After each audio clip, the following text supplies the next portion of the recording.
अस्सलाम वालेकुम dear pharmacy aspirants. कैसे हैं आप सब लोग। लास्ट टाइम हमने फार्मेसी बी सेकेंड ईयर की एक बुक को स्टार्ट किया था जिसका नाम था social behaviour law and ethics. उसका हमने लेक्चर नंबर 1 स्टार्ट किया था जो था हमारे पास बिहेवियरल साइंस। उसको हमने डिस्कस कर लिया था। आज हम सेकेंड लेक्चर को डिस्कस करेंगे जो है हमारे पास सोशल बिहेवियर। आज हम सोशल बिहेवियर के बारे में पढ़ेंगे कि सोशल बिहेवियर क्या होता है और इसके प्रिंसिपल्स क्या होते हैं। जैसा कि हमें नाम से ही जाहिर हो रहा है सोशल बिहेवियर यानी हमारे पास कोई भी ऐसा हमारा इंटरेक्शन जो हम समाजी तौर पे लोगों के साथ करते हैं उसे हम कहते हैं सोशल बिहेवियर। सोशल का उर्दू में मतलब जो है वो भी समाजी है या इखलाकी है। बुक में इसकी डेफिनेशन ऐसे दी गई है, social behaviour is the behaviour that directs toward the society.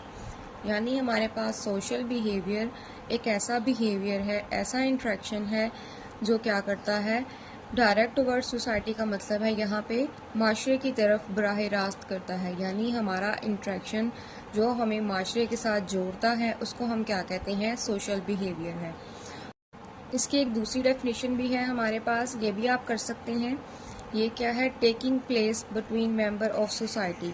यानी ये एक ऐसा बिहेवियर है सोशल बिहेवियर जो हमारे पास मेंबर ऑफ सेम सोसाइटी यानी सेम सोसाइटी के मेंबर्स के दरमियान जो इंट्रैक्शन होता है उसको हम क्या कहते हैं, ये हमारे पास है सोशल बिहेवियर।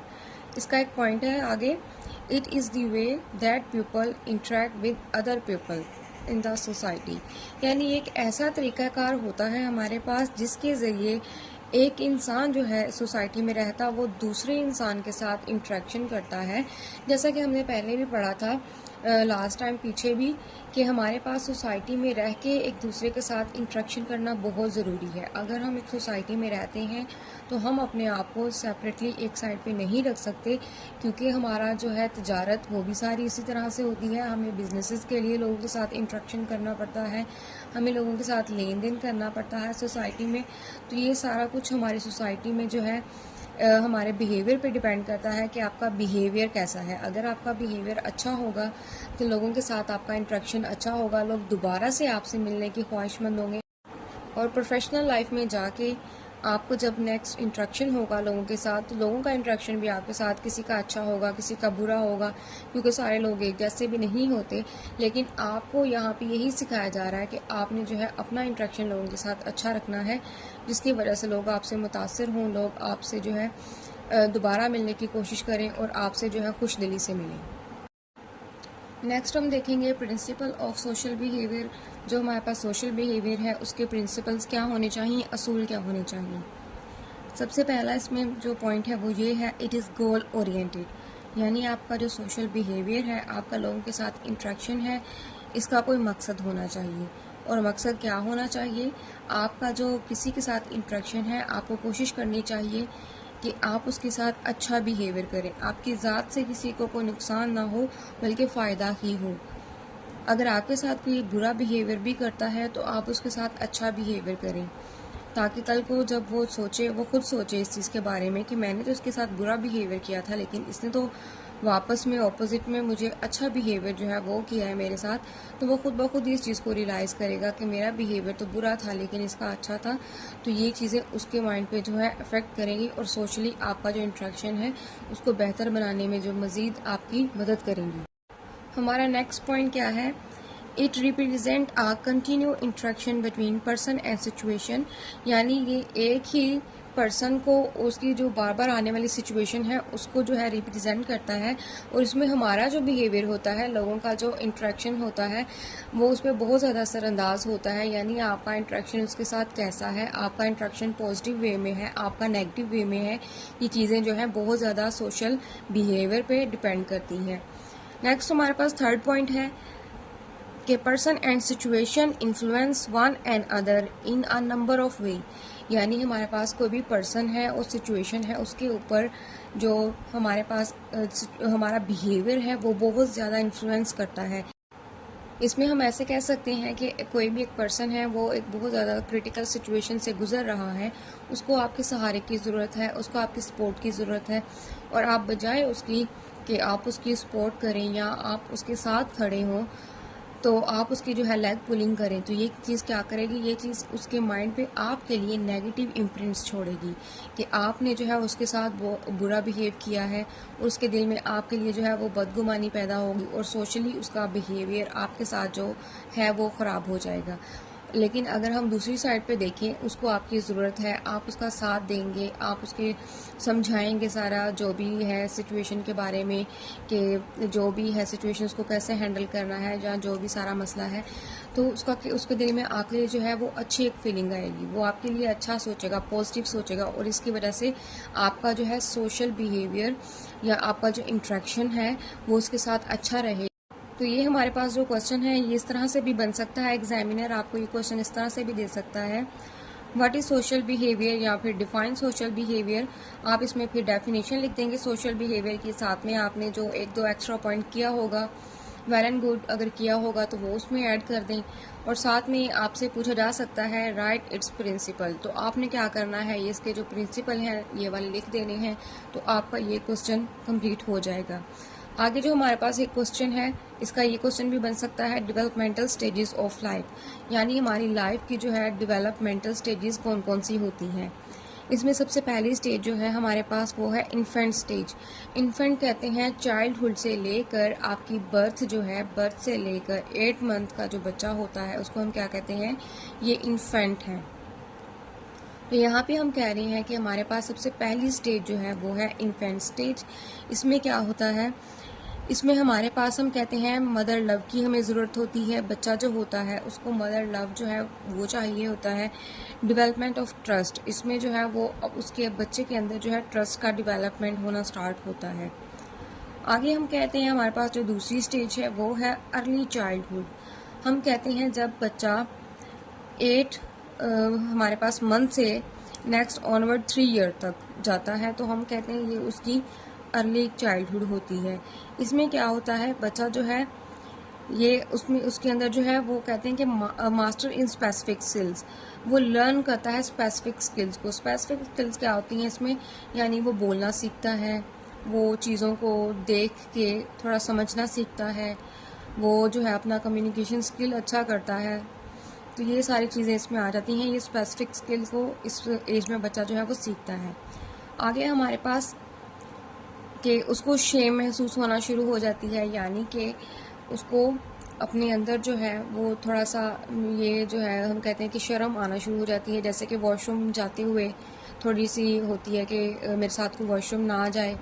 दूसरा, उसको कपड़े वगैरह चेंज करने में थोड़ी सी जो है वो शर्म महसूस होना स्टार्ट हो जाती है। थर्ड है हमारे पास, हम कहते हैं प्ले एज। प्ले एज कौन सी एज होती है बच्चे की, 3 ईयर्स से 5 ईयर्स तक बच्चा जो है हम कहते हैं ये उसकी प्ले एज है।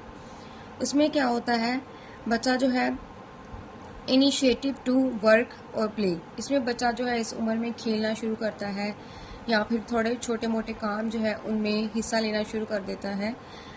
इसमें हम कहते हैं कि हमारे पास जो है बच्चे के अंदर जो है वो थोड़ी थोड़ी इतनी सलाहियत पैदा हो जाती है कि वो चीज़ों में हिस्सा लेना शुरू हो जाता है और वो काम जो है वो सीखने की स्किल्स उसमें आना शुरू हो जाती हैं।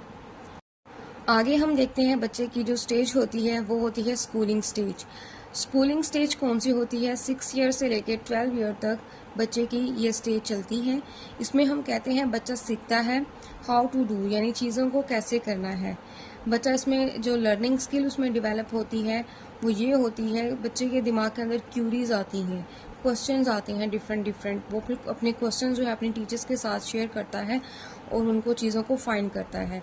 इसमें इस स्टेज में क्या होता है, बच्चे के अंदर जो है कम्प्लेक्स आना स्टार्ट हो जाता है। सम टाइम हम स्कूल में बच्चे को भेजते हैं, वहाँ पे कोई अच्छा बच्चा भी होता है जो हाई क्लास से, एलिट क्लास से बिलोंग करता है, तो वो उसको देख के, अगर हमारा बच्चा एवरेज है तो वो उसको देख के उसके अंदर कम्प्लेक्स आना स्टार्ट हो जाता है। फिर उसके अलावा अगर हम देखें, एक बच्चा है जो बहुत ज़्यादा ही उसका आईक्यू लेवल बहुत अच्छा है, इंटेलिजेंस लेवल बहुत अच्छा है और आपके बच्चे का इतना ज़्यादा अच्छा नहीं है, तो उसके अंदर इस चीज़ को लेके भी कम्प्लेक्स आना स्टार्ट हो जाता है कि वो अच्छा परफॉर्म कर रहा है, मैं अच्छा क्यों नहीं परफॉर्म कर रहा। तो ये बच्चे के अंदर कम्प्लेक्स भी डेवलप होना स्टार्ट हो जाता है। थर्ड पे है कंपटीशन। बच्चों के अंदर कंपटीशन भी स्टार्ट होता है। जैसे कि हमने अभी कहा कि पढ़ाई को लेके बच्चों के अंदर कंपटीशन स्टार्ट होता है। वो देखता है कि अगर वो बच्चा जो है दूसरा अच्छा परफॉर्म कर सकता है तो मैं क्यों नहीं कर सकता। तो बच्चा अपने आप को इस चीज़ की वजह से भी जो है वो ग्रूम करता है, थोड़ा सा अपने ऊपर एफर्ट करता है कि मैंने अच्छा परफॉर्म करना है। नेक्स्ट हमारे पास जो स्टेज है वो है एडोलेसेंस, यानी कि हम कहते हैं कि 12 साल से लेके 18 साल तक बच्चा जो है वो एडोलेसेंस की स्टेज में होता है।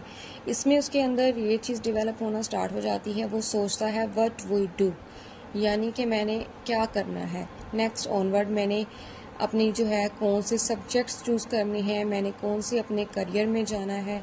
तो ये चीज़ें उसके अंदर जो है 12 ईयर्स तक जो है ना वो डेवलप होना स्टार्ट हो जाती हैं।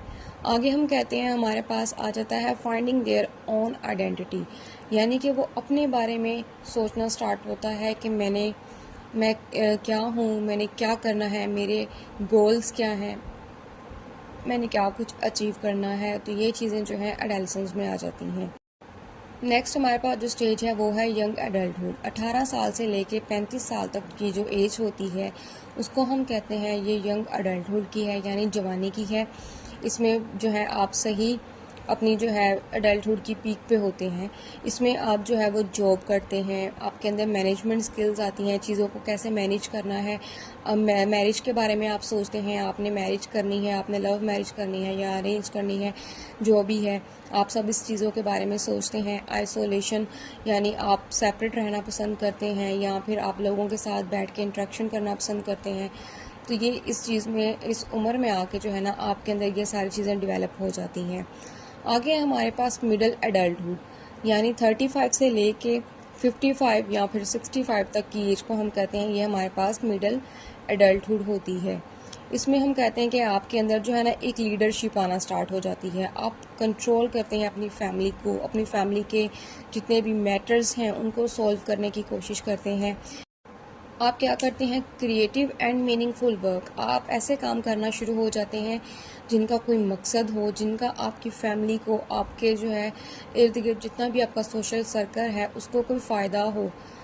इसके बाद आप देखते हैं कि हमारे अंदर जो है स्टेबिलिटी आना स्टार्ट हो जाती है। स्टेबिलिटी इन पर्सनैलिटी, आपकी जो पर्सनैलिटी है उसमें जो है स्टेबिलिटी आना स्टार्ट हो जाती है। फिर आपके जो ये फ्लक्चुएशन होती है, जो लर्निंग स्किल्स हम कहते हैं, वो थोड़ी सी कम हो जाती हैं।